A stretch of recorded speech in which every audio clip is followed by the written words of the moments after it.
അതുപോലെ തന്നെ മറ്റൊരു കാര്യം, നമുക്ക് ഇപ്പം ഒരുപാട് പാക്കേജുകൾ കോമൺ ആയിട്ട് നമുക്ക് എവിടെ നോക്കിയാലും ഇപ്പം സൂപ്പർ മാർക്കറ്റിൽ പോയാലും ഓഫറുകളുടെ കാലമാണ്.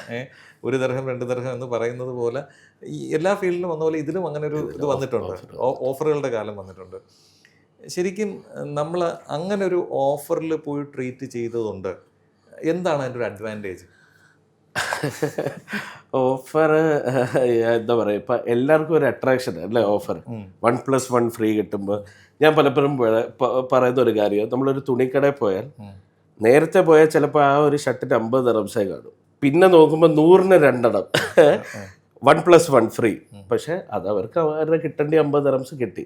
പക്ഷേ ഇപ്പോൾ ഈ പറഞ്ഞിട്ട് ആയുർവേദത്തിൽ ഞാൻ കണ്ടുവരുന്നത് ഒരുപാട് ലിസ്റ്റ് ഓഫ് ട്രീറ്റ്മെൻറ്റ്സ് ഇത്രയും രൂപയ്ക്ക് കൊടുക്കാം. അപ്പം ഞാൻ എൻ്റെ കാൽക്കുലേഷൻ വെച്ച് നമുക്ക് ഉപയോഗിക്കേണ്ട മരുന്നുകളുണ്ടല്ലോ, എന്തായാലും ഈ ട്രീറ്റ്മെൻറ്റ് വെള്ളം വെച്ച് ചെയ്യാൻ പറ്റത്തില്ല. ഇതിൽ ഉപയോഗിക്കുന്ന എണ്ണകളെ പൊടികളെ എല്ലാത്തിനും അതിൻ്റെതായ കോസ്റ്റ് ഉണ്ട്. ഞാൻ വർക്കൗട്ട് ചെയ്തിട്ട് ഈ കോസ്റ്റിൽ എത്തിക്കാൻ പറ്റത്തില്ല.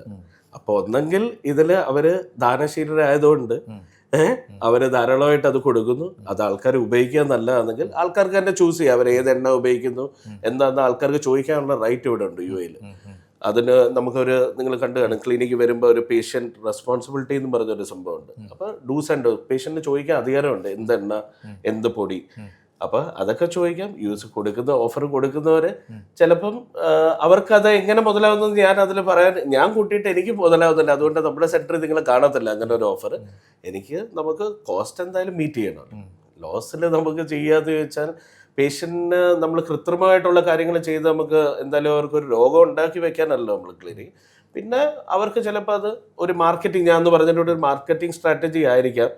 പക്ഷേ ഞാൻ അതിനോട് എനിക്ക് കൂട്ടിയിട്ട് ഒരു രീതിയിലും അത് മാച്ച് ആവുന്നില്ല. കാരണം ഒരു 2 മണിക്കൂർ 3 മണിക്കൂർ ട്രീറ്റ്മെൻറ്റ് എന്നൊക്കെ പറഞ്ഞാൽ തന്നെ കുറച്ച് ഈ ടൈമിൽ ചൂട് കാലത്ത് കുറച്ച് എക്സൈറ്റിംഗ് അല്ലേ. ഇത്രയും മണിക്കൂർ ഒരു ചികിത്സ, ഒഴിച്ചിൽ 1 മണിക്കൂർ, പിന്നെ ധാര, എന്ന് ചോദിച്ചാൽ പേഷ്യൻ്റ് ആകെ ടയേർഡ് ആവും.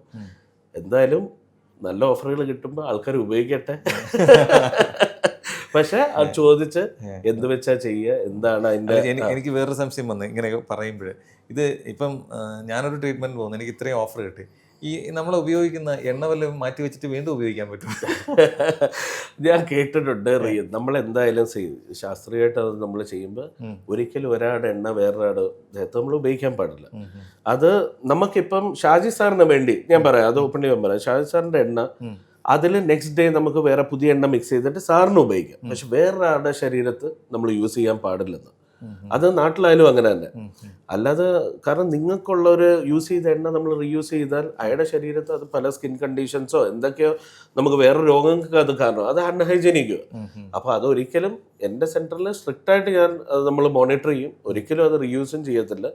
അത് നമുക്ക് ദോഷമായിട്ടേ വരും. നമ്മളൊരു ചികിത്സയ്ക്ക് പോയിട്ട് നമുക്കത് ശരീരത്തിന് ദോഷമായി അലർജിയും സ്കിൻ കണ്ടീഷനൊക്കെ നമുക്ക് ഉണ്ടാവുകയെന്ന് ചോദിച്ചാൽ അത് നല്ലതല്ല. അപ്പോൾ ശരിക്കും ചെയ്യാൻ പാടില്ല. സെയിം പേഷ്യൻ്റ് എണ്ണ ധാരയൊക്കെ കോരുമ്പോൾ നമ്മൾ സെക്കൻഡ് ഡേ ഒക്കെ അതേ എണ്ണ മാറ്റി വെച്ച് പേര് എഴുതി വെക്കും പേഷ്യൻ്റ്. അതിലോട്ട് നമ്മൾ പുതിയ എണ്ണ ഇട്ടിട്ടൊക്കെ ചെയ്യാറുണ്ട്. പക്ഷെ അതും 2 ദിവസത്തിൽ കൂടുതൽ ഒരിക്കലും നമുക്ക് ഒരു പേഷ്യൻ്റ് സെയിം എണ്ണ ഉപയോഗിക്കാൻ ശാസ്ത്രത്തിൽ പറഞ്ഞിട്ടില്ല. അതായത് 14 ദിവസം ട്രീറ്റ്, 7 days ട്രീറ്റ്, 21 days അങ്ങനെ. അപ്പൊ അതില് ആ വ്യക്തി അതും പക്ഷെ 2 ദിവസം മാക്സിമം. ഇന്നത്തെ എണ്ണയിൽ നാളെ വരെ, നാളെ കഴിഞ്ഞാൽ അത് കളഞ്ഞിരിക്കണമെന്ന്. കാരണം എണ്ണയെ അങ്ങനെ നമുക്ക് റീയൂസ് ചെയ്യാൻ പറ്റില്ല. നമ്മൾ കുക്കിങ്ങിന് ഉപയോഗിക്കുന്ന പോലെ തന്നെ ഇത് നമ്മൾ എക്സ്റ്റേണലി മെഡിസിനൽ എണ്ണകളല്ലേ. അപ്പൊ അതിലും ചേഞ്ചസ് നമുക്ക് ഉണ്ടാവും ചൂടാക്കുമ്പോൾ തന്നെ. അപ്പൊ അത് പാടില്ല. ഒരുപാട് സന്തോഷം. Thank you.